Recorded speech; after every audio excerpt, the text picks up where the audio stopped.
Some doctors wear a stethoscope to save lives, while others wear it to hide the fact that they wouldn't last 30 seconds on a real battlefield. If you enjoy listening to stories like this, please subscribe to the channel and drop a comment below letting me know where you're tuning in from. My name is Evelyn. For the past 2 years, the staff at Central Hospital knew me simply as the quiet nurse in Trauma Bay 3. I kept my head down, did my 12-hour shifts without complaining, and never spent a single second gossiping in the break room. To everyone else, I was just a soft-spoken, ultra-efficient nurse who blended into the background. Nobody knew about the scars hidden beneath my scrubs, or the 4 years I spent as a combat medic pulling wounded soldiers out of burning compounds in Helmand Province. I wanted it that way. When I left active duty, I wanted a simple, predictable life where emergencies were handled under bright LED lights with fully stocked supply carts. At Central Hospital, however, competence often took a backseat to ego, and nobody possessed a bigger ego than Dr. Richard Sterling, our chief medical officer and surgical director. Dr. Richard was a man obsessed with appearances. He drove a pristine silver Porsche, wore tailored suits under a spotless lab coat, and treated the emergency department like his personal stage for hospital board executives and local news cameras. He cared deeply about press releases, donor galas, and administrative metrics, but couldn't tell the difference between a real trauma emergency and a photo opportunity. It was 11:15 p.m. on a rain-slicked Tuesday night when Richard made his usual dramatic entrance into the main emergency department corridor. He was accompanied by 2 hospital administrators in sharp business suits, showing them around as if he were conducting a tour of a luxury resort rather than a busy urban ER. I was standing at the central nursing station, quietly organizing patient charts and cross-referencing blood work logs for Trauma Bay 2. "Nurse Evelyn, Doctor." Richard's sharp, loud voice echoed across the station, instantly cutting through the steady hum of monitors and rolling gurneys. I looked up calmly from my tablet. "Yes, Dr. Richard." He walked over, his leather shoes clicking loudly on the polished floor, flanked by the 2 suit-wearing executives. He picked up a physical paper chart from the desk, flipping through it with an exaggerated frown before slamming it back onto the counter. "Why hasn't the discharge summary for Bed 4 been finalized in the administrative portal?" Richard demanded, his tone condescending and deliberately raised so that every nurse and resident nearby could hear. "We have a target turnover rate of under 45 minutes for low-acuity admissions. You are dragging down our quarterly efficiency metrics. Bed 4 was a 72-year-old diabetic patient with borderline hypoglycemia," I answered softly, keeping my voice completely neutral. I held her discharge papers until her blood glucose stabilized above 90, and her daughter arrived to drive her home safely. It was a clinical safety decision. Richard scoffed, turning toward the 2 executives with a dramatic roll of his eyes. "Clinical safety?" Richard repeated, mocking my words. "You see, gentlemen, this is precisely the problem we face with certain staff members. They lack the dynamic profile, the speed, and the modern agility required for a premier medical facility like Central Hospital. You spend too much time hovering over minor details instead of keeping the department moving." A young ER nurse named Toby, who was standing nearby restocking IV lines, spoke up defensively. "Dr. Richard, Evelyn was just protecting the patient. I didn't ask for your opinion, Nurse Toby." Richard snapped, cutting the young man off instantly. "Nurse Evelyn has been displaying a concerning lack of urgency for months. She moves too slowly, speaks too softly, and frankly doesn't fit the energetic, high-performance image this hospital represents." I didn't flinch. I didn't raise my voice. I had stood in dusty combat tents with shrapnel flying through the air while military officers shouted orders. A vain hospital administrator trying to flex his authority for corporate guests didn't move me in the slightest. "I prioritize patient outcomes over portal metrics, Doctor," I replied simply. Richard's face flushed red at my calm response. Before he could utter another insult, the red emergency doors at the end of the ambulance bay burst open with a violent bang. "Trauma incoming. Red code," an EMT yelled, sprinting alongside a heavy transport gurney pushed by 2 paramedics. The atmosphere in the ER shifted instantly from quiet tension to frantic motion. The patient on the gurney was a 34-year-old construction worker who had fallen 3 stories off scaffolding. His face was covered in dust and blood. His breathing was shallow and dangerously rapid, and a thick pool of dark blood was soaking through the improvised pressure dressing over his right upper thigh. "Bay 1, move!" Toby shouted, rushing ahead to prepare the monitor cables. "Doctor." Richard immediately stepped into the spotlight, adjusting his lab coat and pushing his way to the head of the gurney, desperate to demonstrate his leadership in front of the board executives watching from the corridor. "I've got this," Richard announced loudly, snapping on a pair of sterile gloves. "Hook him up to full telemetry. Get me an intubation tray and page anesthesiology. He's going straight to OR Suite 3. I moved swiftly to the side of the bed, my trained eye scanning the patient in a fraction of a second. I didn't need a monitor to tell me what was happening. I saw the deep, rhythmic tracheal tug in his neck, the asymmetrical rise of his left chest wall, and the rapid, weak, thready pulse pounding against his neck artery. "Doctor," I said quietly, leaning over the bed as I hooked up the oxygen mask. "He has an asymmetrical chest expansion and tracheal deviation to the right. He's suffering from a tension pneumothorax in his left lung. We need to perform an immediate needle decompression before attempting intubation, or his heart will suffer a complete obstructive arrest." Richard didn't even look at the patient's chest. He glared at me with pure disdain, furious that a quiet nurse had dared to correct his diagnosis in front of the administrators watching through the glass. "Do not tell me how to read a patient, Nurse Evelyn," Richard barked angrily. "His airway is compromised. Intubation takes priority according to our emergency protocol. Hand me the laryngoscope immediately. If you sedate him and apply positive pressure ventilation right now, without relieving the trapped air in his chest," I said, my voice dropping into an icy, unshakable tone that caused Toby to freeze in his tracks, "the increased pressure will completely compress his vena cava. He will flatline in less than 60 seconds. "That is enough," Richard roared, his face contorting in rage. "I am the chief medical officer here. You do not dictate clinical procedures in my trauma bay." Richard grabbed the laryngoscope blade, stepping over the patient to force the airway open.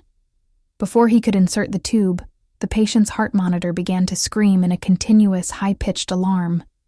The digital display plummeted rapidly, 110, 70, 80, 50, 50, 30. The line on the rhythm strip contorted into erratic, chaotic spikes as the trapped air crushed his heart. "He's going into PA arrest," Toby panicked. "His pulse is gone." Richard froze, his hands trembling violently as he stared at the crashing monitor. What is happening? Where is anesthesiology?" Without waiting for Richard's permission, I reached into the trauma cart, grabbed a 14-gauge 3-inch decompression needle, and ripped off the plastic sheath. "What are you doing?" Richard screamed. "Touch that patient, and I'll have you thrown out." I ignored him entirely. My fingers mapped the patient's ribs with practiced, instinctual precision. Finding the second intercostal space in the midclavicular line on the left side, I plunged the long needle straight into his chest. Hiss! A loud, violent burst of trapped, pressurized air rushed out through the needle hub with a sound like a punctured tire. Instantly, the pressure inside the patient's chest vanished.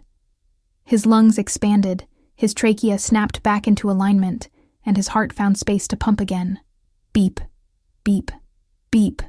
The cardiac monitor's frantic screaming stopped. The blood pressure readout flashed and recalibrated, jumping rapidly back up to 118/76. With a steady sinus rhythm of 84 beats per minute, the patient pulled in a deep breath. The entire trauma bay fell into a dead, stunned silence. Toby stared at me in absolute awe. The two hospital executives behind the glass window stood with their mouths wide open, having witnessed the entire sequence. Dr. Richard stood paralyzed beside the bed, holding the useless laryngoscope, his face burning with profound humiliation and rage. He had been completely outmaneuvered and proven wrong in front of his bosses by the very nurse he had just called slow and incompetent. Instead of acknowledging that a life had been saved, Richard's fragile ego completely shattered. He ripped off his gloves and threw them viciously into the biohazard bin, his hands shaking with rage. He walked over to the central desk, grabbed a red administrative suspension form, and scribbled his signature across the bottom.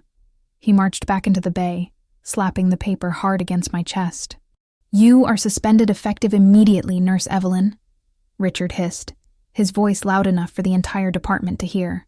"Gross insubordination, violation of physician hierarchy, and unauthorized invasive procedures. You are a disgrace to this department."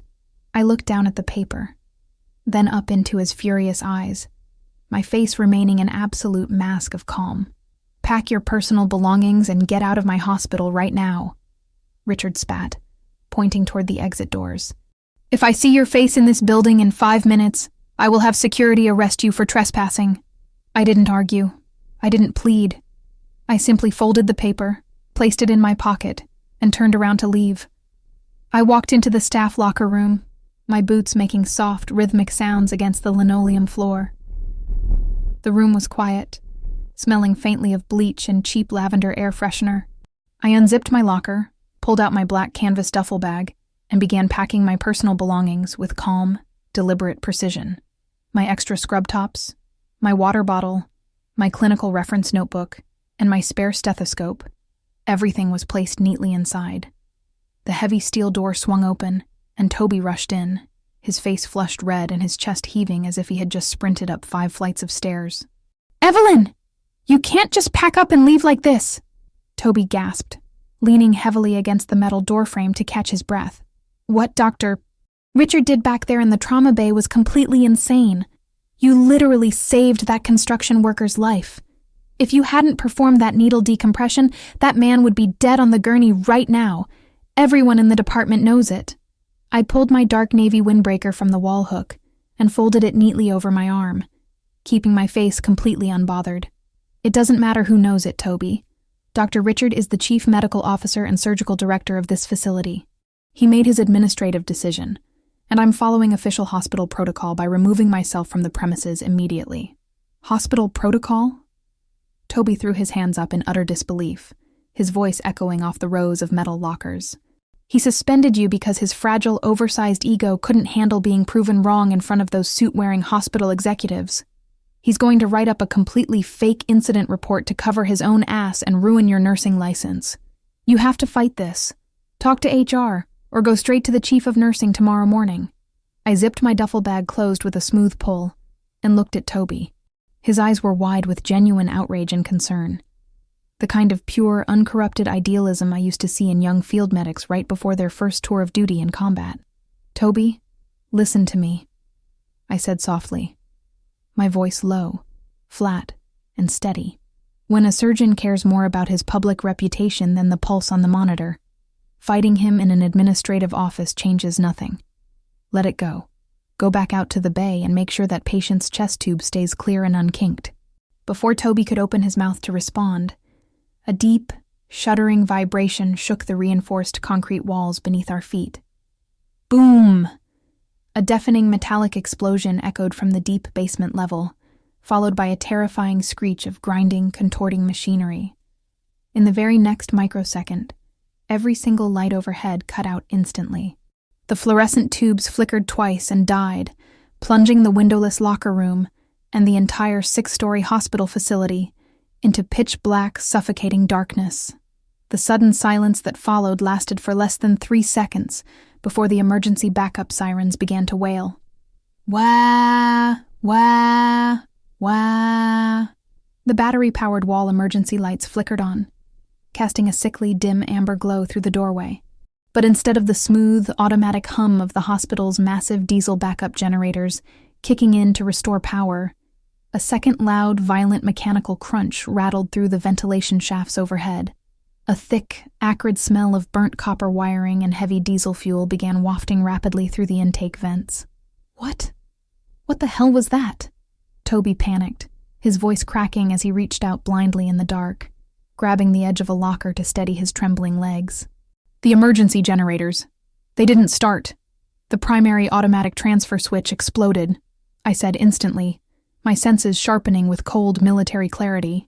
"And the backup secondary generator turbine just blew its main housing." Outside in the main hallway, absolute pandemonium broke loose in seconds. Nurses began screaming in terror. Shouts of confusion and panic echoed down the dark corridors as automatic glass doors locked in place. Electronic medication dispensers froze shut, and critical life support monitors across the entire facility began chirping high-pitched low battery warnings. Ventilators in the intensive care unit switched over to short-term internal battery power, giving off rapid, desperate alarms. "Oh my God," Toby stammered, frantically pulling out his cell phone and turning on the tiny flashlight beam, his hand shaking so hard the light danced wildly across the floor. "The monitors, the infusion pumps, everything is going down. We have 3 patients on mechanical ventilation in the ER alone." "Deep breath, Toby," I commanded softly, slinging my heavy duffel bag over my shoulder and stepping out of the locker room into the chaotic hallway. The central ER corridor was a complete nightmare of shadows and panic. Staff members were running back and forth, slamming their hands against locked electronic doors and shining phone flashlights wildly against the concrete walls. Patient family members were screaming from room doorways, demanding to know why the building had lost power. Standing right in the middle of the hallway, illuminated by the chaotic, crisscrossing beams of half a dozen phone lights, was Dr. Richard. His tailored suit coat was unbuttoned, his expensive silk tie was crooked, and his pristine hair was disheveled. His face was ghostly pale, slick with cold sweat. The arrogant, condescending authority he had displayed 10 minutes earlier was completely gone, replaced by pure, unadulterated terror. "Where are the facilities engineers?" Richard shrieked, his voice rising into a high-pitched, hysterical whimper as he grabbed an ER nurse by her shoulders. "Why isn't the auxiliary power online? Get the generators running immediately. I have 2 surgical suites prepped on the 4th floor. Dr. Richard, the basement main grid suffered a catastrophic transformer blow," the nurse cried out, struggling to pull away from his grip. "The main breaker panel is completely melted. Engineering says the entire building is dead." "Call the city! Call the power company! Call anyone!" Richard screamed, pacing frantically in circles, his hands trembling so violently he dropped his own phone onto the floor. "I can't operate in the dark. How am I supposed to run a surgical department without electricity?" I stood 10 feet away in the shadow of the hallway archway, holding my heavy duffel bag, watching the total pathetic breakdown of the chief medical officer. A man who relied entirely on digital monitors, touchscreens, and automated machines was completely helpless the moment the electricity vanished. Suddenly, the heavy double-glass doors at the ambulance bay entrance were violently shoved open from the outside with a deafening crash. A flood of blinding, high-lumen tactical flashlights cut through the darkness, sweeping across the chaotic, shadow-filled hallway. "Clear the bay. Clear the corridor immediately." A booming, authoritative voice echoed through the entrance. A squad of 4 heavily armed United States Army military police officers, wearing full tactical combat gear and Kevlar helmets, stormed into the emergency department. Behind them came a high-risk military medical transport crew, pushing a heavy, reinforced tactical gurney. Leading the escort was a military captain, his face grim and weathered, his tactical vest covered in fresh, dark bloodstains. "Where is the chief of trauma?" the captain shouted, his gravelly voice cutting clean through the screaming staff and the wailing emergency sirens. "We have a critical Red 1 casualty. Direct emergency transfer from the naval airfield." Richard stumbled forward into the beam of the tactical flashlights, waving his hands frantically like a confused, frightened child. I am Dr. Richard Sterling, Chief Medical Officer," Richard stammered, his voice cracking with sheer terror. "Captain, you can't bring a patient in here right now. We have a catastrophic power failure. The backup generators exploded. The entire hospital is completely dark. We have no monitors, no suction, no surgical lights." The military captain didn't even slow his stride. He stepped right up to Richard, grabbing the doctor by the lapels of his white lab coat, pinning him hard against the concrete wall. "Listen to me, doctor," the captain growled, his eyes blazing with lethal urgency. "On that gurney is General Thomas Vance, 4-star commander of special operations. His convoy was ambushed during a tactical transfer, and he sustained a massive shrapnel wound to his upper chest and neck. He is bleeding out right now." Richard stared at the blood-soaked drapes covering the general, his jaw trembling violently, his eyes bulging with sheer terror. A 4-star general?" Richard whimpered, his voice shrinking into a pathetic squeak. I can't perform an exploratory surgery in the dark. I need an ultrasound. I need a cautery unit. Without power, he's going to die. We need to divert him to the VA hospital across town immediately.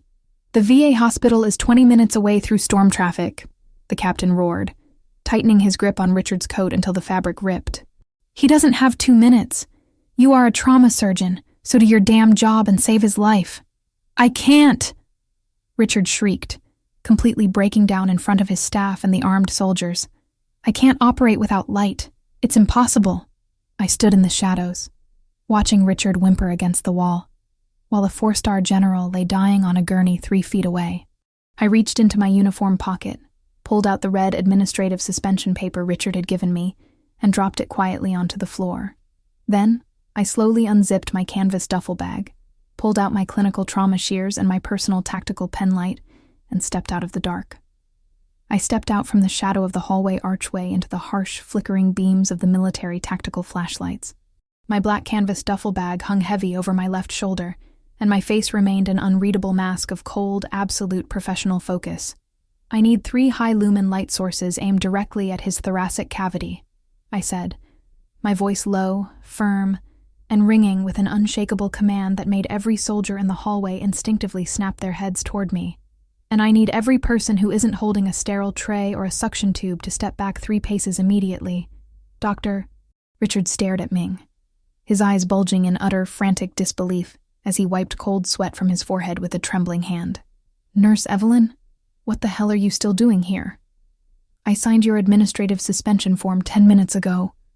You are off the clock and off these premises. Security, escort her out of this building right now. Shut your mouth, doctor, the army captain roared, his gravelly voice slamming into Richard like a brick wall. He shoved Richard aside without even glancing at him, stepping directly into my path. His sharp, battle-hardened eyes took in my calm posture, my steady hands, and the tactical penlight held firmly in my fingers. You know what you're looking at, nurse? 4-star General Thomas Vance, I said, leaning over the blood-soaked field gurney without a single second of hesitation. He has a deep shrapnel laceration at the base of his left subclavian junction, an expanding neck hematoma actively compressing his trachea, and a massive tension hemothorax. He's deeply cyanotic. His pulse is thready and erratic at 140, and his systolic blood pressure is dropping through the floor. I looked up, locking eyes with the military captain. He has less than 90 seconds before he suffers a complete hypoxic arrest.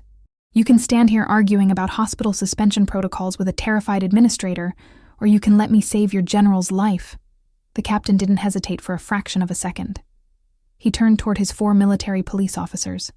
Cover her! Form a security perimeter around Trauma Bay 1. Nobody enters or leaves without her explicit permission. Are you completely insane?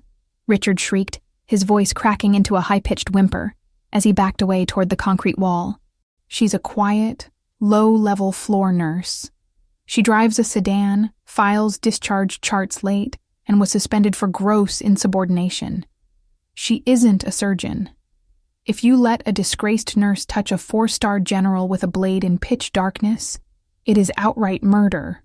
The captain reached out, grabbed Richard by the front of his torn white lab coat, and slammed him against the wall with enough force to knock the air straight out of his lungs. I said, shut your mouth, doctor. You just confessed to a dozen witnesses that you can't operate without overhead electric lights. She can. Now back against that wall and don't make another sound. Toby ran into Bay 1, carrying a stainless steel tray of manual surgical instruments and sterile draped towels, his hands trembling violently, but his resolve firm. Evelyn, I've got the emergency field tray. What do you need? I need total silence and steady light, Toby, I said softly, stripping off my windbreaker and pulling on a pair of tight, sterile surgical gloves with 2 sharp, loud snaps. Position 2 flashlights at 45-degree angles over his left chest wall. Captain, hold your tactical torch directly above his neck, centered precisely on his suprasternal notch. Copy that, the captain said, lowering his stance, holding the heavy LED beam perfectly still over the general's blood-slicked skin. I leaned over General Thomas Vance's dying body. For 2 years, I had hidden behind name tags, digital charting portals, and quiet shift changes at Central Hospital. But as I smelled the warm, iron scent of arterial blood and heard the gasping, raspy wheeze of a soldier fighting for oxygen in the dark, The quiet civilian nurse vanished entirely. My mind shifted back into the ice-cold, crystalline clarity of Helmand Province. I was no longer in a darkened urban hospital.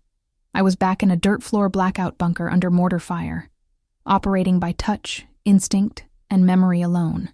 I placed the thumb and index finger of my left hand directly onto the general's collarbone, pressing through the pooling blood to locate the subclavian artery and the anatomical landmarks of his upper chest. "He's gasping, Evelyn," Toby whispered nervously, pointing his flashlight beam at the general's blue lips. "His respiratory rate is dropping below 6. "I know," I said calmly. "Pass me a number 10 scalpel and a 36 French chest tube kit." Richard gasped in sheer horror from the wall.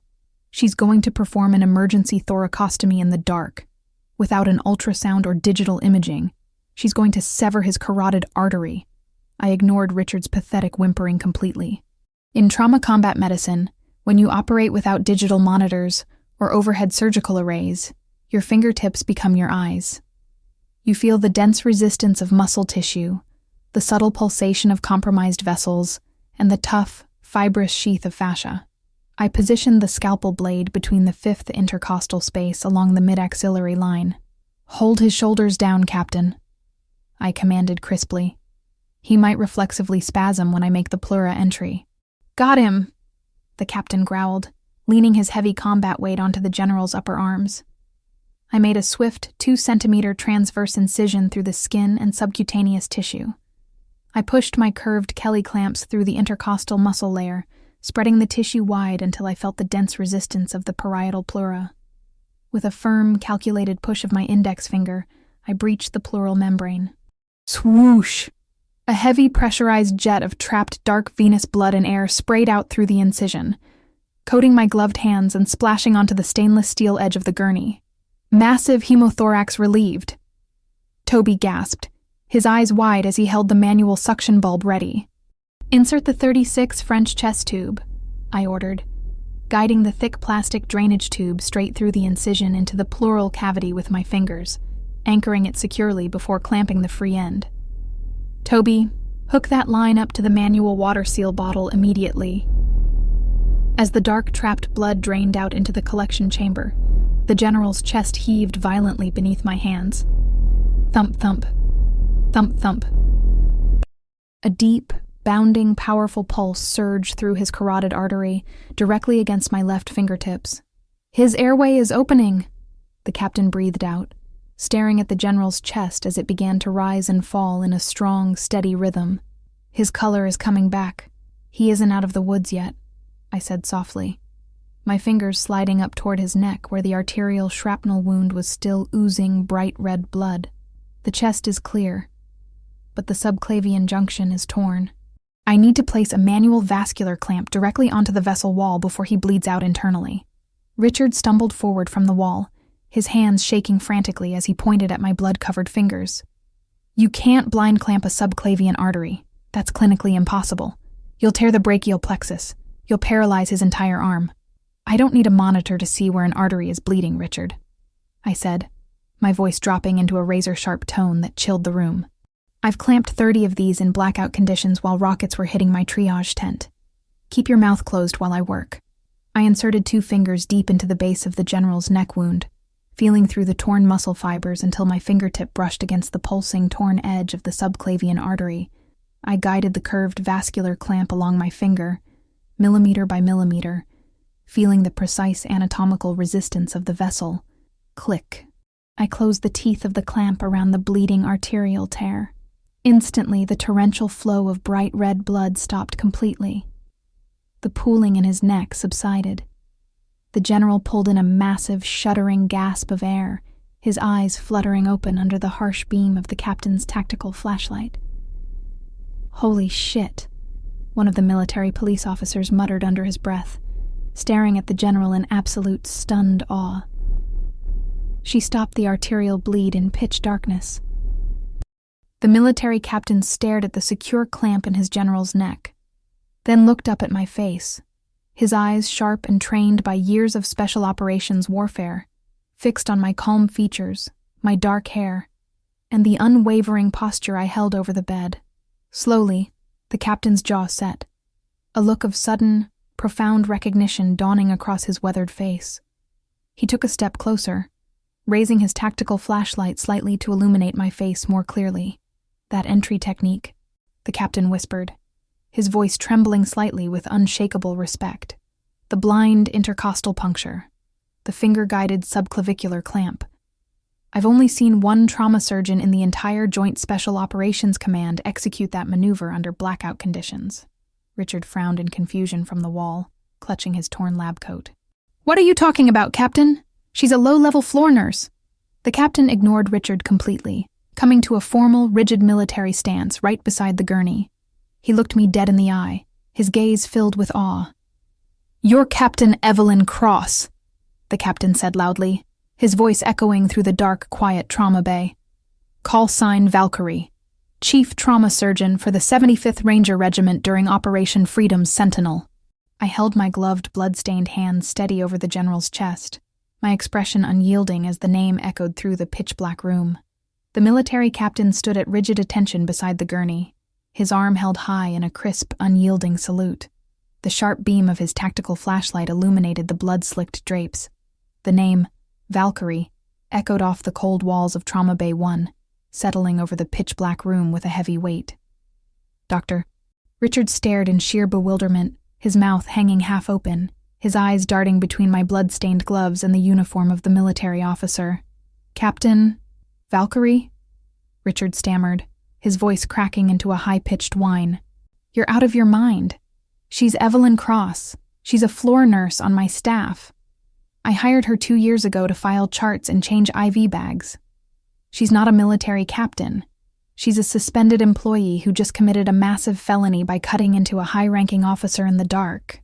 The captain slowly lowered his salute, turning his head to glare at Richard with pure, icy contempt. "Shut your mouth, doctor," the captain growled. In 2019, Captain Evelyn Valkyrie Cross was the chief trauma specialist for the 75th Ranger Regiment in Helmand Province. She pulled 14 heavily wounded operators out of a burning compound under RPG fire and performed emergency open-chest procedures in a blackout bunker. Her name is carved into the honor wall at Fort Liberty. He turned back to me, his eyes filled with profound respect. "I served under your tactical medical command in Kandahar, ma'am. Sergeant Miller survived because of your hands. We were told you retired after the deployment." "I did, Captain," I said softly, keeping my fingers firmly positioned over the vascular clamp in General Thomas Vance's neck. "My military service ended 3 years ago. Right now, I'm just the person holding your general's subclavian artery together. Keep that light focused right on the suprasternal notch." "Understood, Captain Cross," the officer replied, locking his grip on the heavy torch. Beside the bed, Toby stood frozen, holding the suction bulb with wide eyes. "Evelyn, you were a chief trauma surgeon for Army Special Operations? We can discuss my resume later, Toby," I said calmly. "Right now, we need to secure this chest tube and stabilize the neck hematoma." General Thomas Vance shifted slightly on the gurney beneath my hands. The dark blood that had choked his lungs was now draining steadily through the plastic tube into the water seal container. His chest heaved in a deep, rhythmic pattern, pulling in air without the terrible wheezing gasp from moments earlier. His bloodshot eyes flickered under the harsh glare of the flashlight. He groaned softly, his fingers twitching against the drapes as he fought his way back through the haze of shock. "Hold steady, General," I whispered, leaning close to his ear. "You're at Central Hospital. Your chest tube is placed, and I've clamped the subclavian bleed. Do not try to speak." The general's head turned toward my voice. His eyes tracked the beam of light until they locked onto my face. A sudden, sharp spark of deep recognition flared within his gaze. He stared at my eyes, my dark hair, and the composure I held in the dim room. His blood-stained hand lifted off the sheet, his fingers trembling as they reached out, blindly searching until they brushed against the sleeve of my dark navy uniform. His lips parted, struggling to form words through the haze of near death. "Doc," the general rasped out, his voice barely a whisper, but every person in that small room heard it with terrifying clarity. "Doc, Valkyrie." Richard gasped in horror, taking a frantic step back toward the wall. He knows her. "Take it easy, General," I said softly, placing my free hand over his trembling fingers. Save your strength. You're going to be fine. I knew. If anyone could pull me out of the dark, General Vance whispered, his voice fading slightly as physical exhaustion took over. But his pulse beneath my fingers remained strong and steady. It was you. Richard's face flushed a deep red. The realization that a 4-star general recognized a quiet floor nurse by her military call sign and credited her with saving his life was a humiliating blow that completely shattered his fragile authority. "This is completely absurd," Richard shrieked, trying desperately to regain control. "I don't care what call sign she used in the military. This is a civilian facility. She is under an official administrative suspension.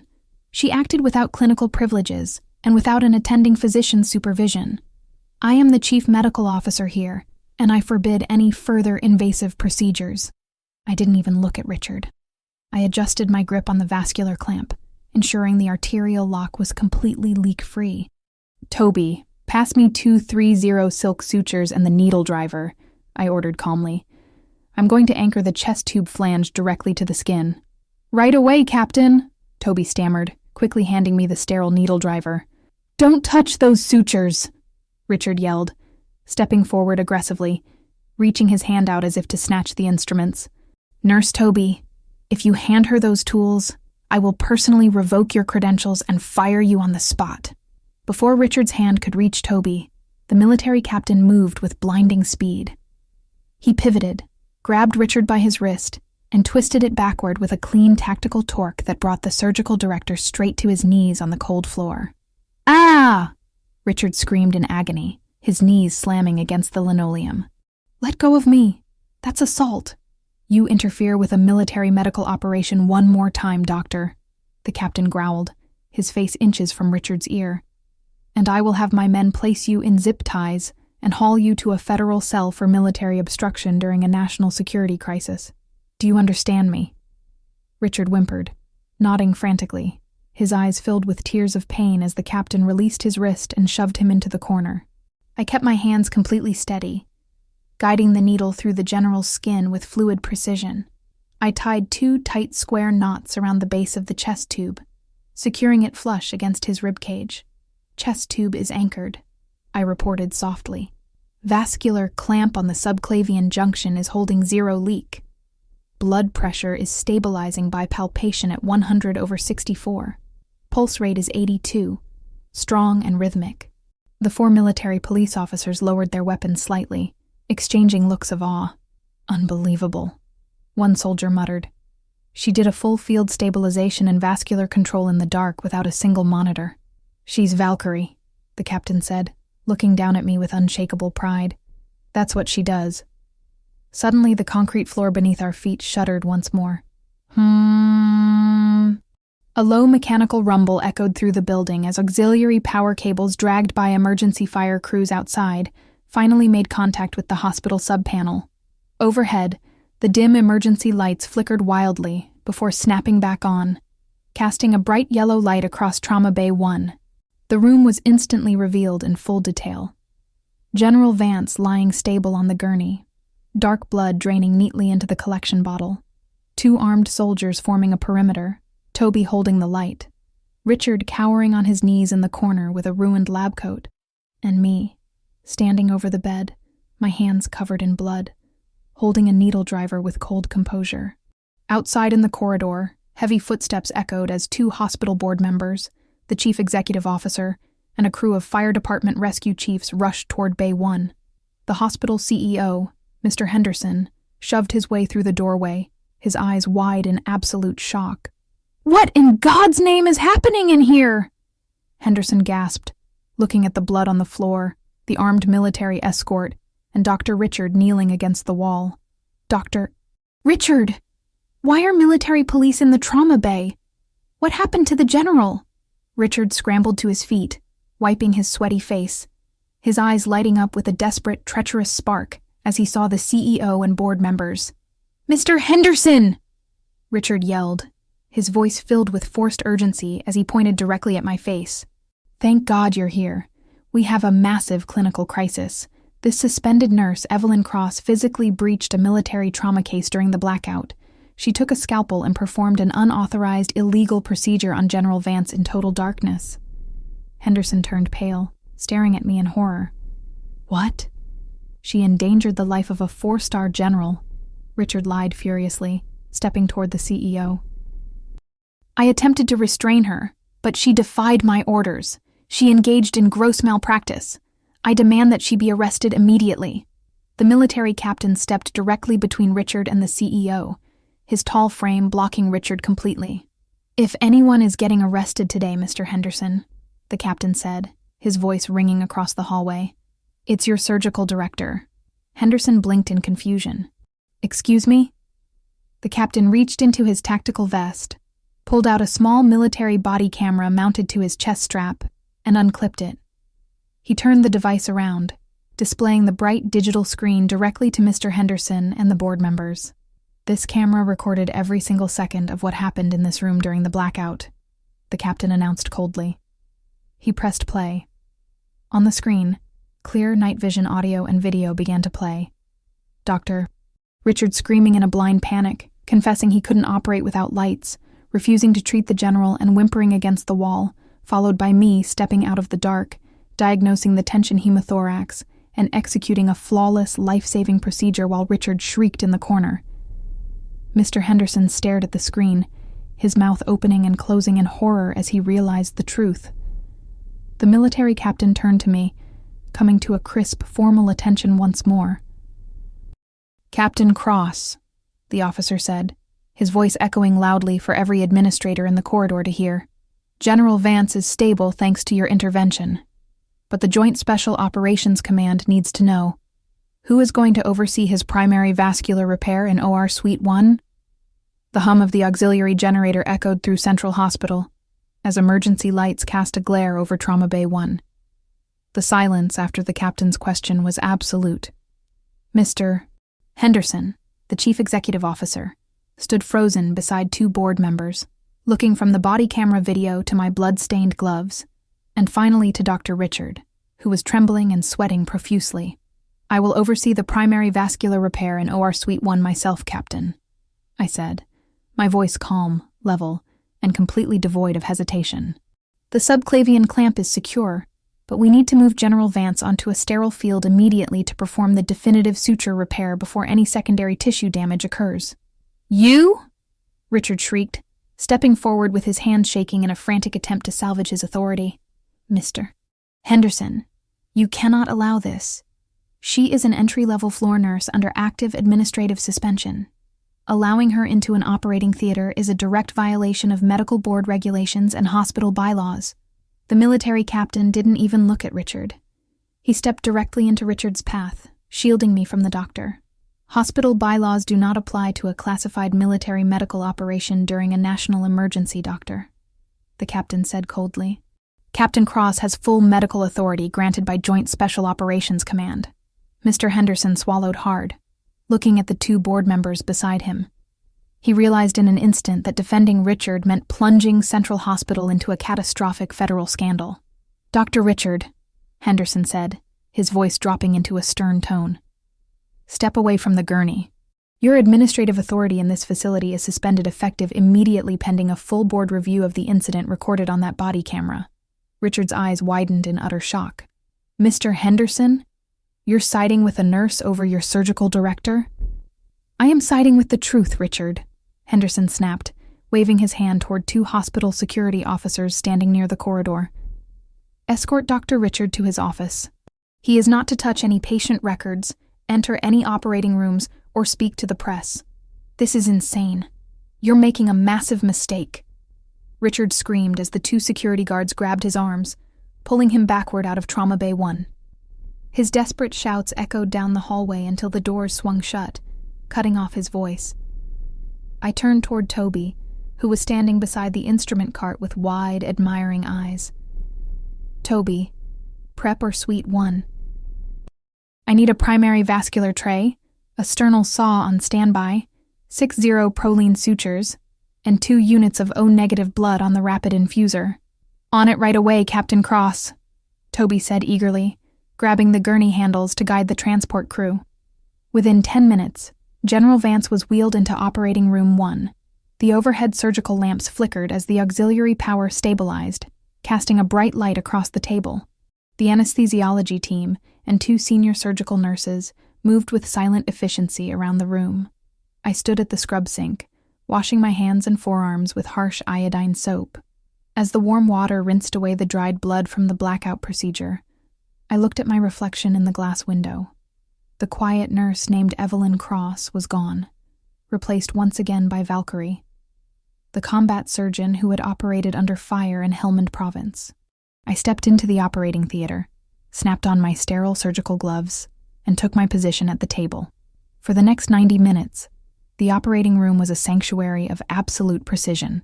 Guided by the bright overhead lights, I carefully released the temporary vascular clamp, isolated the torn wall of the subclavian artery, and placed Prolene sutures along the vessel wall to reconstruct the junction. "Vascular repair complete," I reported smoothly, checking the flow with a Doppler probe. Strong distal pulse detected in the left radial artery. 0 internal leakage. The senior anesthesiologist looked up from his monitors, shaking his head in quiet disbelief. "His vital signs are completely stable, Captain. That temporary clamp you placed in the dark saved his arm and his life." "Good work, everyone," I said, stepping back from the table to allow the surgical team to close the skin incision. An hour later, General Vance was transferred to the intensive care unit on the 4th floor. I stepped out of the surgical suite, unbuttoning my sterile gown and tossing it into the biohazard hamper. My body felt exhausted, but my mind was remarkably clear. As I walked down the 4th floor hallway toward the ICU lounge, I noticed Mr. Henderson standing near the central reception desk, speaking frantically on a phone while surrounded by 3 corporate attorneys.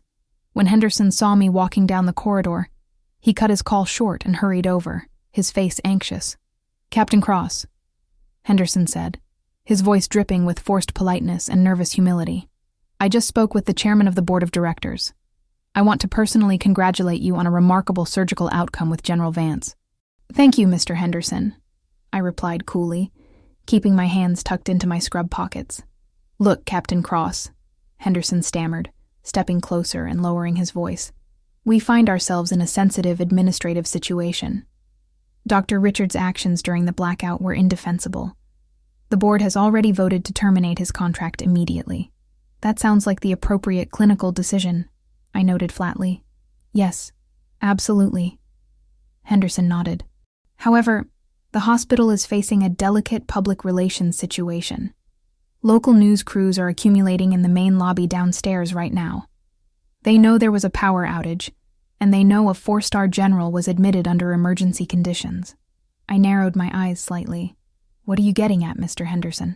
Henderson smiled nervously. "The board wants to issue an official press statement in 20 minutes. We want to present this as a joint success. A heroic team effort led by Central Hospital's emergency department under extraordinary circumstances. We would like you to stand beside me at the podium during the press briefing." I looked directly into his eyes. "You want to use my combat record and last night's crisis to sanitize the hospital's reputation after your chief medical officer tried to abandon a dying patient." Henderson's smile faltered. "It's about protecting the institution, Captain. Central Hospital employs 600 people. If the public learns that our chief medical officer panicked and our backup generators failed, the fallout will ruin this hospital." Before I could answer, heavy footsteps echoed down the corridor. Dr. Richard came marching down the hallway, flanked by his personal attorney. His face was flushed with a toxic mix of panic and desperation. "Mr. Henderson," Richard yelled, striding over to the desk. "My attorney is filing an immediate injunction against this suspension. Nurse Evelyn Cross operated without valid hospital surgical privileges. Her action was an illegal breach of medical protocol, and any video recorded on a military camera without my consent is inadmissible." Richard turned toward me, his eyes burning with venom. "You think you're clever, Evelyn? You think you can use a blackout to hijack my department? You are still a suspended nurse on paper. I signed those documents before the power went out." I stood completely still, watching Richard unravel in front of everyone.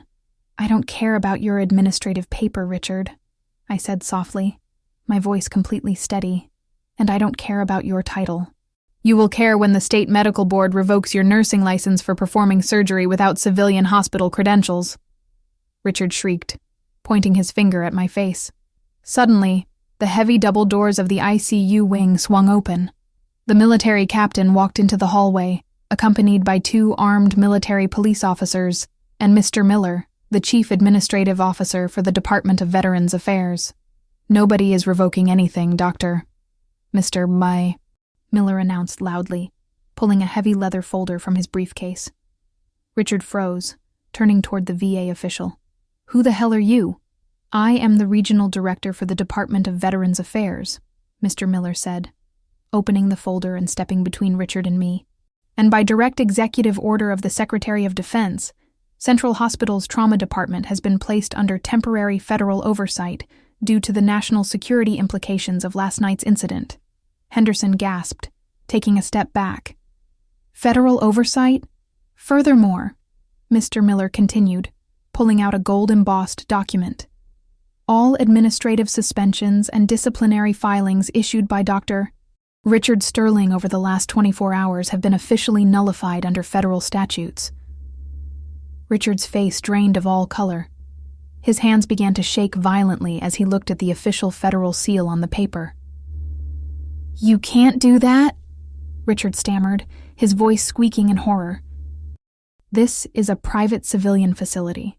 It was a private facility until your gross negligence jeopardized the life of the commander of special operations," the military captain said coldly, stepping closer to Richard. "Federal agents are downstairs right now, impounding all maintenance records for the backup generators and seizing all internal ER security logs."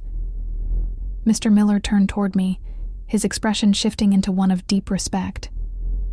"Captain Cross," Mr. Miller said, "General Vance has just woken up in the ICU. He is completely coherent. His vitals are stable, and he has requested your presence immediately.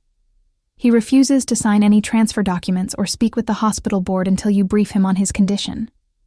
I looked at Richard, whose face was now a pathetic mask of total defeat, and then at Henderson, who stood paralyzed beside his attorneys. "Excuse me, gentlemen," I said quietly. "I have a patient to attend to." I turned away from them and walked down the quiet corridor toward General Vance's ICU room, leaving Richard and Henderson standing in the shadow of their own ruined lives. I pushed open the heavy wooden door to ICU room 402. The room was quiet, filled only with the soft hum of the heart monitor and the steady whisper of oxygen flowing through a nasal cannula. General Thomas Vance was propped up at a 30-degree angle on the sterile bed, his broad shoulders resting against the pillows. A clean white dressing covered the left side of his neck and chest, covering the site where I had repaired his subclavian artery hours earlier. Toby was sitting near the window. The moment I stepped inside, he stood up with a smile. "He's been awake for 15 minutes, Captain Cross," Toby whispered. "His vitals are rock solid. Blood pressure is 118/76. Heart rate is 72 in sinus rhythm." "Thank you, Toby," I said with a nod. "You can take a break. You've had a long night." "Thanks, Captain." Toby grinned, stepping out into the hallway and closing the door softly. General Vance turned his head toward me. His eyes were sharp, dark, and filled with deep clarity. "Sit down, Captain Cross," General Vance said, his voice raspy from the intubation tube that had been removed an hour ago, but carrying that military tone that demanded instant compliance. I pulled the steel chair closer to the bed and sat down. "How is the neck pain, General?" "It feels like a mule kicked me in the collarbone," Vance grunted, a faint smirk playing at the corner of his lips. "But I'm breathing on my own. My arm has full sensation, and my heart is pumping, which means I'm alive." Captain Marcus gave me a full debriefing of what happened in Trauma Bay 1 while I was under. I remained quiet, listening carefully. "Marcus told me you were working here as a floor nurse," General Vance continued, his eyes fixing on my face. "A decorated military surgeon with deployments in Helmand Province, hiding out in a civilian hospital filing charts and getting yelled at by a pretender." "I wasn't hiding, General," I answered calmly. "After my contract ended at Fort Liberty, I wanted a quiet life. I wanted a routine where I didn't have to listen to mortar sirens or decide which 18-year-old soldier lived or died in the dirt. I thought working in a city ER would give me that." "And did it?" Vance asked, raising an eyebrow. Until tonight, I admitted softly. Tonight showed me that no matter how quiet you stay, incompetent leadership will always put lives in danger. Before General Vance could respond, the electronic lock on the ICU room door chimed sharply. The door swung open, and Mr. Henderson, the CEO, stepped into the room. Standing behind him was Dr. Richard, along with 2 board members and Richard's attorney. Richard was carrying a thick folder under his arm, his expression a mixture of forced confidence and suppressed terror. General Vance, Mr. Henderson announced, stepping forward with an exaggerated smile while adjusting his necktie. Thank God you are awake. I am Mr. Henderson, Chief Executive Officer of Central Hospital. I wanted to personally welcome you to our VIP surgical wing. General Vance didn't return the smile. His face remained a stony mask as he looked at the executives crowding into his room. Mr. Henderson. General, we are immensely relieved that our facility was able to provide you with top-tier care during last night's unfortunate blackout incident, Henderson said smoothly. I have brought our surgical director, Dr. Richard Sterling, to finalize your official discharge and transfer paperwork to the Walter Reed National Military Medical Center. Richard stepped forward, clearing his throat loudly, pulling a gold pen from his pocket. He carefully avoided eye contact with me, keeping his focus entirely on the 4-star general sitting on the bed. General Vance, Richard said, his voice trembling slightly with forced authority. As Chief Medical Officer, I am pleased to present your primary operative summary. I have already drafted the official clinical narrative for the Department of Defense. I just need your signature on these transfer authorization forms so we can clear your transport unit. General Vance looked down at the folder, then slowly looked up into Richard's eyes. An operative summary? General Vance asked, his voice low, flat, and dangerously quiet. Tell me, Dr. Sterling, what exactly does your operative summary say about last night? Richard swallowed hard, his hand trembling. Well, General, it outlines the emergency stabilization protocol initiated upon your arrival. It details the high-risk emergency vascular intervention executed in Trauma Bay 1 during the power outage, followed by the definitive repair in OR Suite 1. Executed by whom? Vance pressed, his tone dropping an octave, heavy with intent. Richard's face flushed red. He glanced nervously at Mr. Henderson and his attorney before speaking. It was executed under my direct administrative and clinical oversight as Chief Medical Officer, utilizing our auxiliary trauma protocols. A thick silence fell over the room. I sat motionless in my chair, watching Richard dig his own professional grave in front of a 4-star general. General Vance slowly reached out his right hand, took the folder from Richard's shaking fingers, and opened it. He flipped through the first 2 pages of the printed report, his eyes scanning the technical jargon Richard had put together. Then, with a cold, deliberate motion, General Vance ripped the pages in half. Crack! The sharp sound of tearing paper echoed through the quiet ICU room like a gunshot. Vance tossed the torn pieces onto the floor right at Richard's feet. General! Mr. Henderson gasped, taking a step back in shock. Do you take me for an idiot, Dr. Sterling? General Vance growled, leaning forward on his bed, his eyes blazing with pure fury. Do you think because I was bleeding out I lost my memory? Richard turned completely white, his jaw trembling violently. General, I don't understand. I remember every single second of what happened in that dark room. General Vance bellowed, his raspy voice echoing off the walls with enough power to shake the glass windows. I remember lying on that gurney, choking on blood, listening to a cowardly doctor screaming in hysterics because the light bulbs went out. Richard backed away until his shoulders hit the closed door, his eyes wide with absolute horror. I heard you whimper that it was impossible to operate without monitors, Vance continued, pointing a calloused finger directly at Richard's face. I heard you refuse to touch me. And I remember the voice of the woman who stepped out of the dark, grabbed a scalpel, and jammed a needle into my chest to give me air. Mr. Henderson stared at Richard, his face turning an ashen gray, unable to utter a single word of defense. That woman, General Vance said, turning his head to look at me with unshakable respect and pride, is Captain Evelyn Cross, a decorated combat surgeon who has saved more lives than you have seen in your cushioned career. Richard's attorney stepped forward nervously, opening his mouth to speak. General Vance, Under civilian health law, shut your mouth, Vance barked at the attorney, cutting him off instantly. You are speaking to the commander of Joint Special Operations. Your civilian hospital policies mean absolute zero in this room. Vance turned his fierce gaze back to Mr. Henderson and the terrified board members. Captain Marcus! General Vance shouted toward the hallway. The heavy door immediately swung open, and Captain Marcus walked into the room, flanked by 2 armed military police officers holding official federal transport cases. Sir, Captain Marcus reported, coming to a sharp salute. Captain Marcus, Vance commanded softly. Have federal agents secured all security footage and maintenance logs from this facility? Yes, General, Marcus replied crisply. Every hard drive from the ER corridor cameras has been seized under federal warrant. We also have the full unedited night vision recording from my chest body cam. General Vance looked at Richard, who was now leaning against the doorframe, breathing in shallow, panicked gasps as if he were having a heart attack. Dr. Sterling, Vance said, his voice icy and absolute. You attempted to abandon a dying officer during a national emergency. You then attempted to falsify a military medical record to cover up your cowardice and steal credit.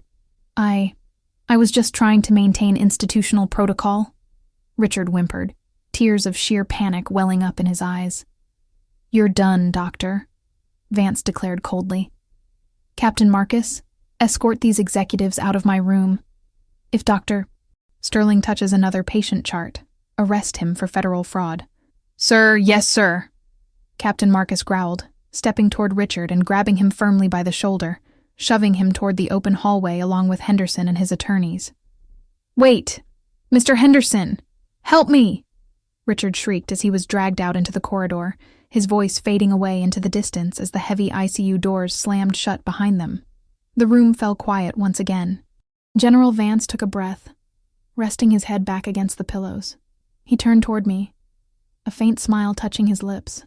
That felt almost as good as winning a battle. Vance murmured softly, You shouldn't strain your vocal cords so much, General, I said gently, picking up the glass of water from the side table and handing it to him with a straw. Your subclavian repair is still fresh.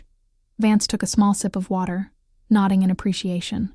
He looked at me for a long moment, his eyes filled with deep, unspoken gratitude. Evelyn, Vance said softly, what happened tonight wasn't an accident. You were put here for a reason. We need people who know how to stay calm when everything goes dark. Before I could answer, Captain Marcus knocked on the door and stepped back inside, holding an encrypted tablet. General, Marcus reported softly, the Pentagon is on line 1. The secretary requesting a briefing regarding restructuring Central Hospital under federal oversight. General Vance looked at the tablet, then turned his gaze back to me, a sharp, decisive spark igniting in his eyes. Tell the secretary I'm ready, Vance said, looking directly at me, and tell him I've already found the surgeon who's going to take charge of this entire department. 2 hours after leaving General Vance's ICU room, the main auditorium on the 2nd floor of Central Hospital was filled to capacity. Heavy fluorescent lighting buzzed overhead, reflecting off the dark polished wood of the elevated stage. Tonight, the room looked like a formal federal hearing. 3 rows of seats were occupied by hospital board members, legal advisors, and representatives from the Department of Veterans Affairs. Sitting at the central table was Mr. Henderson, his face ashen and completely exhausted.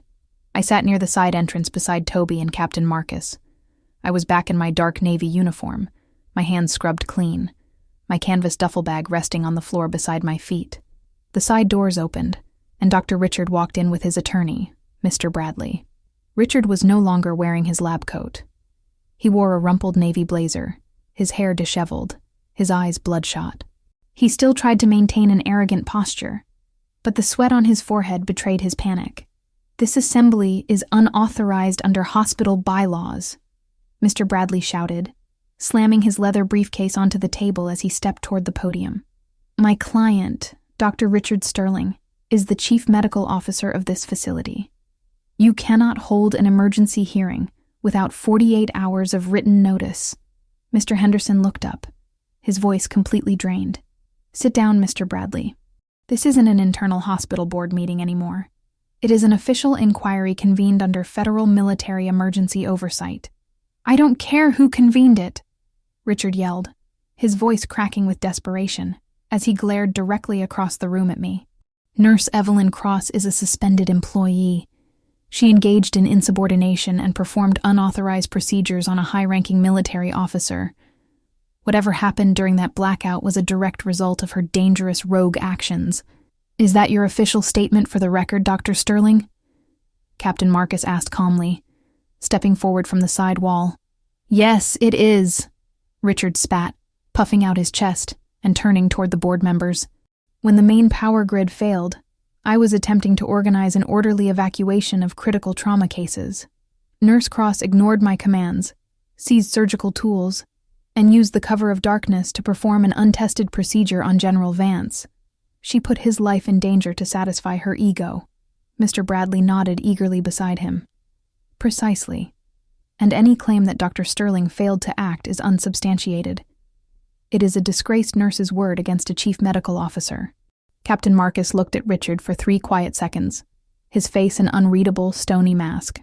Then, he reached down to the AV console near the stage and tapped a button on an encrypted military laptop. Let's test that statement against objective evidence, shall we? Marcus said softly. The overhead lights in the auditorium dimmed automatically. The 2 massive projection screens on the back wall flickered to life, glowing with a bright, crisp digital display. What is this? Richard demanded, stepping back nervously. This is the unedited, high-definition night vision recording from my chest body camera, Captain Marcus announced, his voice echoing clearly across the silent room. Recorded live in Trauma Bay 1 at 11:32 p.m. during the blackout. The screen displayed a crystal-clear, green-hued night vision feed.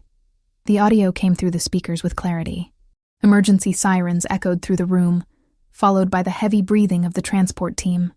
On the screen, Dr. Richard appeared in sharp focus, his face contorted in blind terror as he backed away from the blood-soaked gurney, shrieking at the military escort. I can't perform surgery in the dark!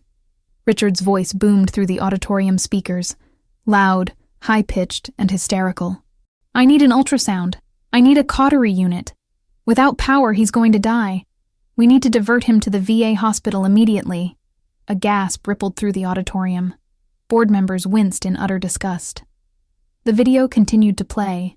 The captain demanded that Richard save the general, to which Richard shrieked back, I can't operate without light. It's impossible. Then, on the screen, a calm, steady figure stepped into the green frame. I appeared on the video, moving with smooth, deliberate precision. The video captured every word I spoke, diagnosing the tension hemothorax and instructing the captain to hold the flashlight. The video showed Richard screaming in the corner. What are you doing? Touch that patient and I'll have you thrown out. It showed me ignoring his hysterics entirely, guiding the needle into the general's chest, followed by the loud hiss of trapped air escaping. The screen showed the general's pulse returning and his airway opening. The audio captured the moment I placed the vascular clamp on the subclavian artery in total darkness, followed by a soldier whispering, Holy shit. She stopped the arterial bleed in pitch darkness. The video paused on a freeze frame. Richard cowering against the wall, while I stood over the general, holding his life together. The auditorium fell into a dead, suffocating silence. Nobody moved. Nobody breathed. Richard stood frozen beside his attorney, his face completely drained of color, his mouth hanging open in horror. The arrogant facade he had built was completely obliterated in front of his bosses and federal officials. Mr. Bradley looked down at his legal brief, closed his briefcase, and stepped away from Richard. Mr. Henderson stood up slowly from his chair. His hands were shaking with profound fury. Dr. Sterling, Henderson said, his voice trembling as he stared at the disgraced doctor. You sat in my office 2 hours ago and told me you personally supervised that procedure.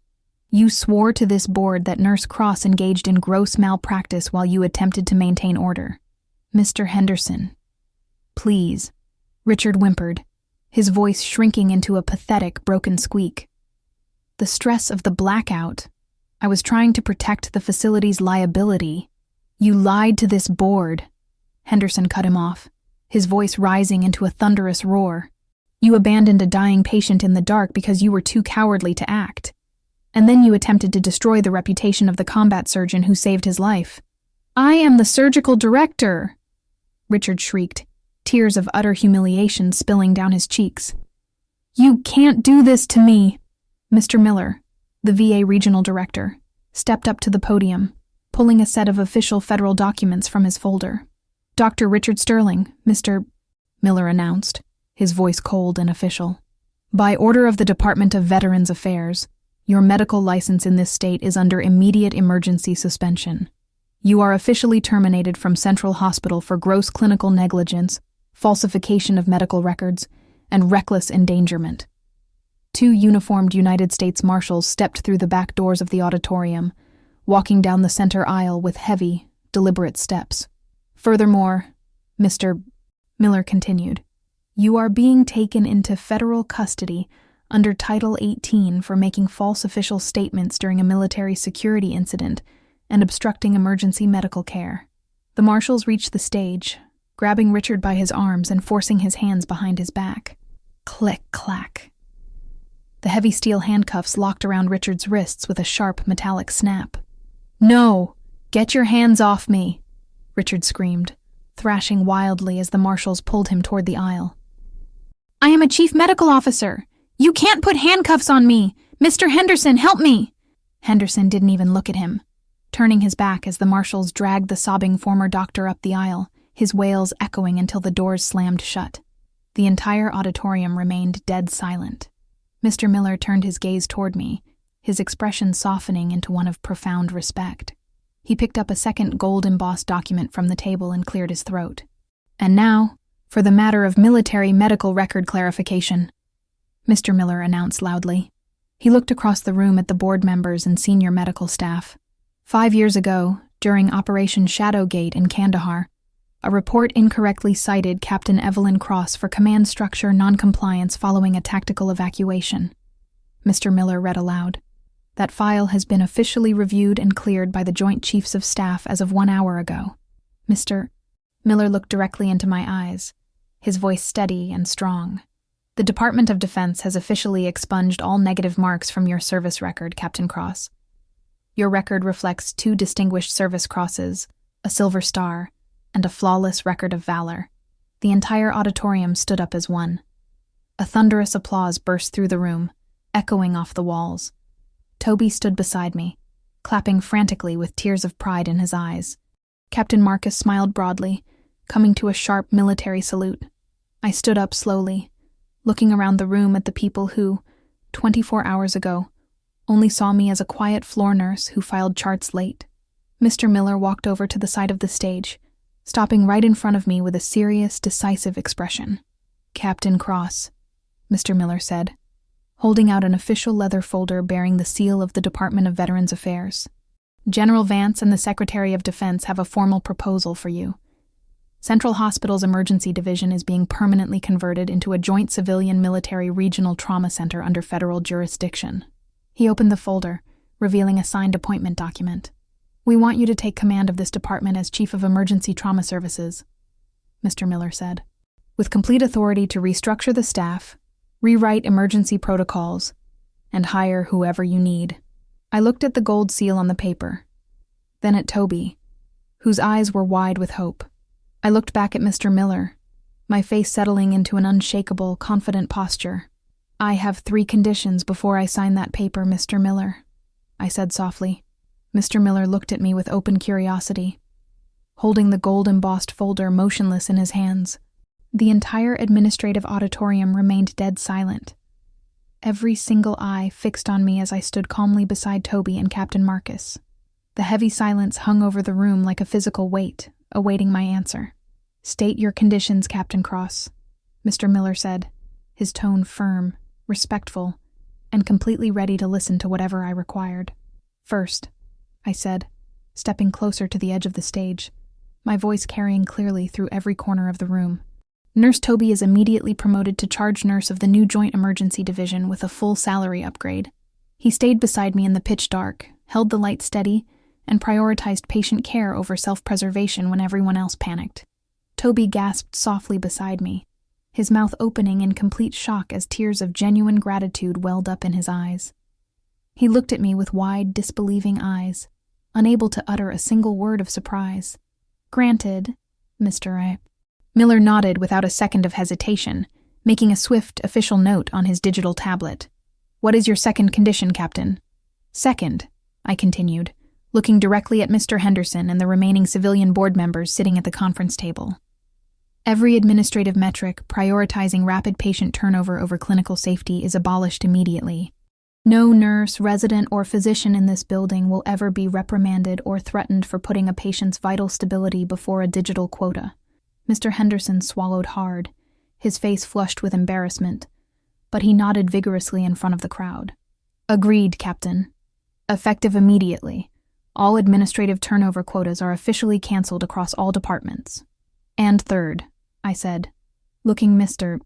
Miller dead in the eye, my voice dropping into an unshakable, razor-sharp tone that left zero room for negotiation. "Full clinical autonomy for my trauma team. No civilian administrator, corporate executive, or politician will ever interfere with emergency medical decisions inside my bay.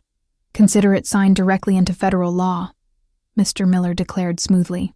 He handed me the gold pen, and without a single moment of doubt or hesitation, I signed my name at the bottom of the executive order. Captain Evelyn Cross, Chief of Emergency Trauma Services.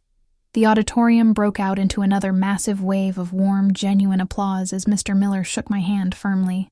3 weeks later, the crisp morning sun broke over the skyline of the city, casting bright golden light across the newly renovated glass entrance of Central Hospital. The dark, chaotic memories of the blackout night had settled into the foundation of a completely transformed institution. Outside the main entrance, heavy industrial construction crews were finishing the final installation of a massive dual-redundant generator grid, ensuring that this facility would never experience a power failure again under any circumstances. Inside the main floor, the changes were even more striking.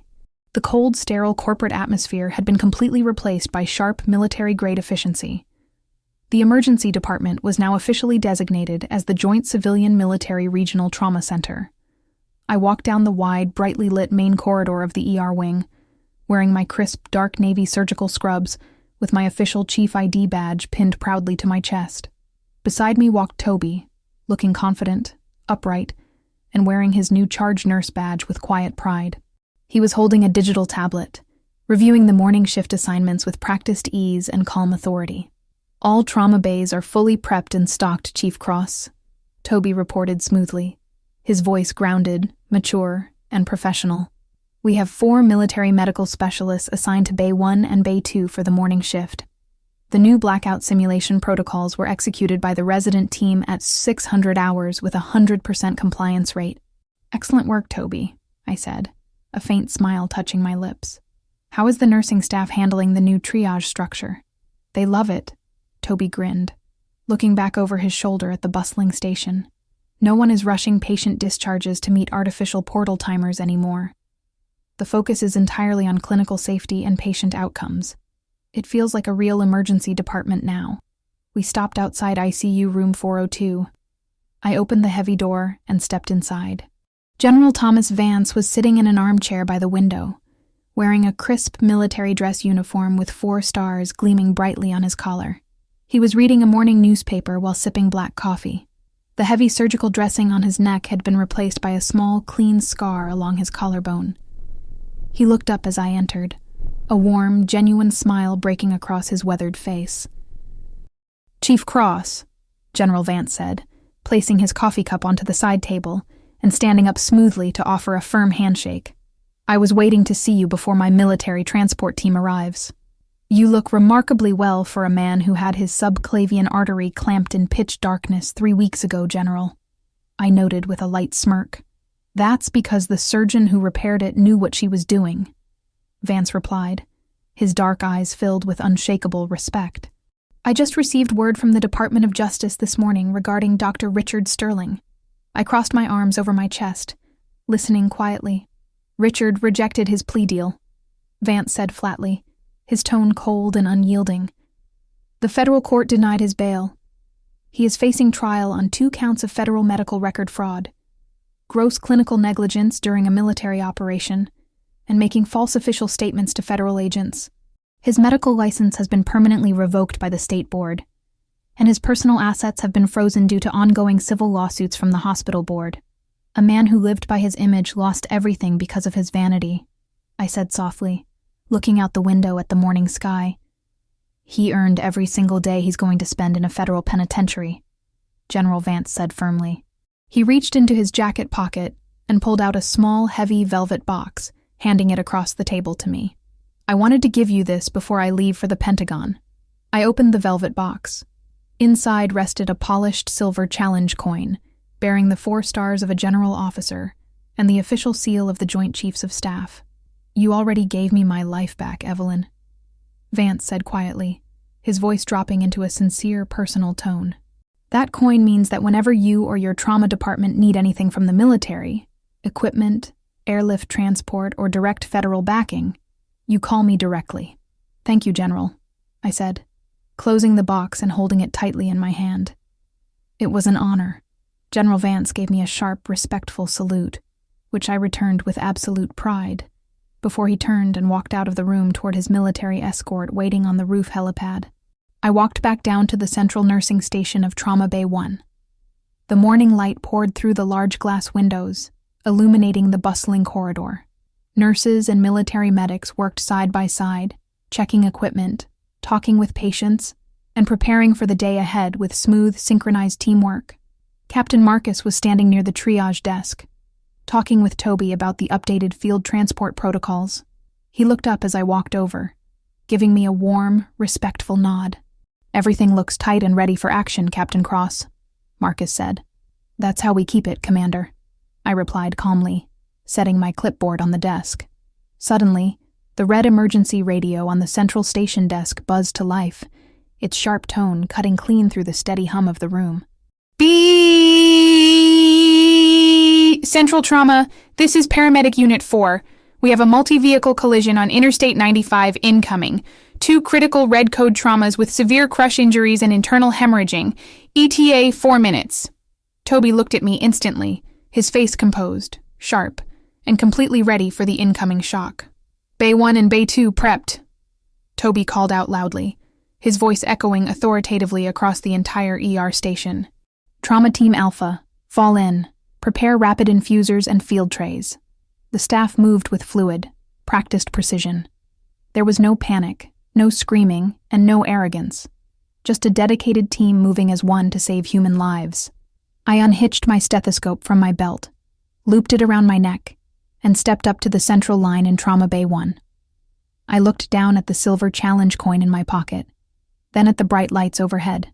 For 2 years, I had hidden in the quiet shadows, trying to run away from who I was and what I had survived. But as the double red doors of the ambulance bay burst open and the transport gurneys rolled in, I knew I was finally where I belonged. I was no longer the quiet nurse they sent home. I was Captain Evelyn Cross, Valkyrie, and as long as I was standing in this bay, nobody was going to die in the dark. Outside, the sirens grew louder as the ambulances pulled into the bay, their red and blue emergency lights flashing brightly against the glass entrance. The entire trauma team stood in perfect formation behind me, equipped and ready to take on whatever emergency came through those doors. The days of administrative fear, clinical arrogance, and corporate compromise were officially over. Central Hospital was no longer a place where doctors hid behind expensive suits, fancy titles, and administrative portals. It was a haven of true medical excellence, led by people who had faced the darkest storms of life and emerged stronger. As the heavy transport gurneys crossed the threshold into Trauma Bay 1, I took a deep, steady breath, gripped my stethoscope firmly, and stepped forward to lead my team into the light.